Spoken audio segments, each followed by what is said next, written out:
તો મિડલ ઈસ્ટમાં ચાલી રહેલા યુદ્ધનો મામલો કોંગ્રેસ યુદ્ધ વચ્ચે દેશની પરિસ્થિતિ અંગે સવાલો ઊભા કર્યા છે। હાલની પરિસ્થિતિમાં ફ્યુઅલ સિવાય પણ સમસ્યા છે। મિડલ ઈસ્ટમાં યુદ્ધના લીધે નિકાસકારોની પણ સમસ્યાઓ વધી ગઈ છે। શિપિંગ કંપનીઓ દ્વારા લેવાતા ચાર્જમાં તોતિંગ વધારો કરવામાં આવ્યો છે।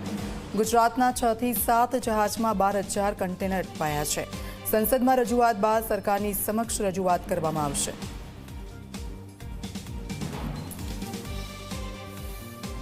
આવી અનેક જહાજો આપણા દેશના દરિયા કિનારાથી સેલ કરીને યુદ્ધની શરૂઆત થઈ તે પહેલાં નીકળી ગયા હોય અથવા તો આ એડવાઇઝરી જાહેર થઈ તે પહેલાં એમને 1-2 દિવસનો સમય આપ્યો હોત કે તમારે આ નિર્ણય લેવો છે કે તમારે વોર રિસર્ચ ચાર્જ ભરવો છે કે નહીં, એની જગ્યાએ બારોબાર એ શિપમેન્ટો એ શિપો દરિયામાં નીકળી ગઈ, જેથી કરીને એક્સપોર્ટરોને નિર્ણય લેવાનો